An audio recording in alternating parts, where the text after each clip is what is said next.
What did you see out of Justin? Why do you think he made the team? I thought he did a great job after Game 1 in Toronto, missing some shots. I thought he really responded well in the next game at Charlotte. Making shots, and he knows how to read the game, fits into our offensive system very well, and competes on the defensive end.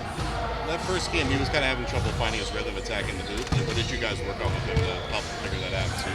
I thought the guys, the staff, the assistants that work on him with him just continue to work on reads every single day, work on the situations that he's going to be in and how to read the defense. So our staff does a great job of doing that pre-practice, and he buys into that. You guys obviously were pretty big a lot of the time last year. Played pretty small the other night and throughout preseason. What do you kind of have to do to balance that out and make sure that you're sharp on the defensive end while being small?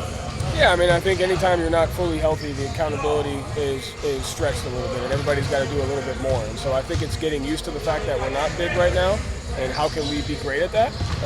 And so I think it's just on all of us to kind of figure that out. And for you, the decision making, whether to play bigger, whether to stay bigger lineup or go small, like what goes into that, and why have you leaned so far into smaller? I think it goes into the matchup. Obviously, is a huge issue with that. Do I feel like we match up well on both ends of the floor?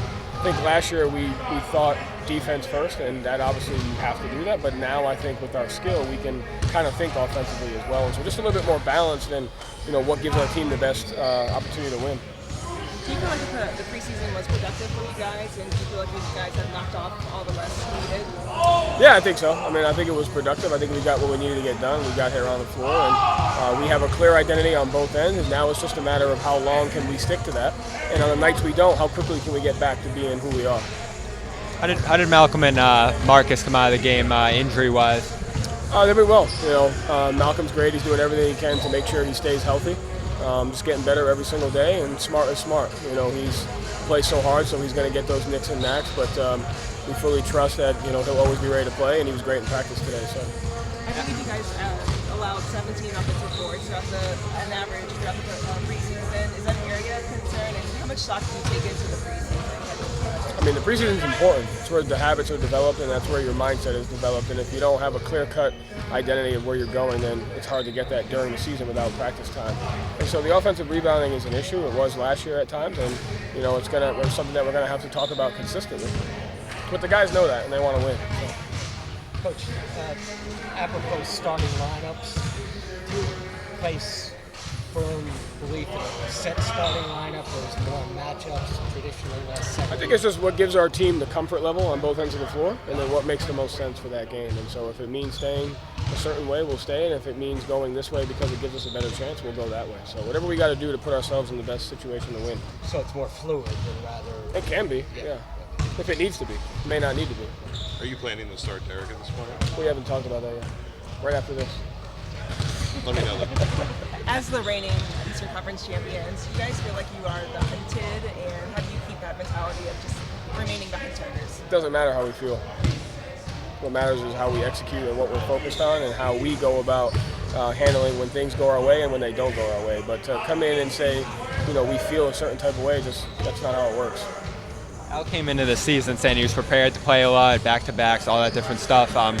Is there any plan to manage him at all this year in terms of minutes, in terms of nights off at this point in his career from your perspective? Yeah, I mean, Al's great. Al has a plan. He wants to win. He knows what's best for the team. He knows what's best for himself, and he always puts the team first. So we'll always communicate on where he's at, but we trust him, and we'll work on that together. Some of the other big guys in camp, how good of a feel did you get for those guys possibly being able to step into backup roles, spot starts, just the different big men you have in camp? Yeah, I got a decent feel. Like I said, I think the guys that are on our team, our roster now, fit into our defensive identity.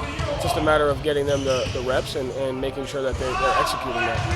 Do you have any relation with Doc Rivers, and how do you get to know all the other NBA coaches? You're kind of thrust into this thing, the other head coaches. How do you build those relationships with the other guys? I don't know. I haven't learned that yet. I guess I'll learn it this year. I don't know Coach Rivers. I played against his son in college, Jeremiah, at Georgetown. Said hi to him a couple of times, but I think it's just a matter of as you go through it, you just say hi to guys, you spend some time with them in the off season and get to know them. I know every year the goal and the expectations are the same, but do you feel like this year anything short of an NBA title would be falling short of expectations? I don't think we can put those expectations on us because we can't really control that. And I've said the East is really good, the NBA is really good, and so if we go into it with a all or nothing mindset, we're setting ourselves up for failure. And I think it's more about making sure we're doing what we need to do every single day, and I think it'll take care of itself. Thank you. Thank you. Appreciate it. Appreciate it.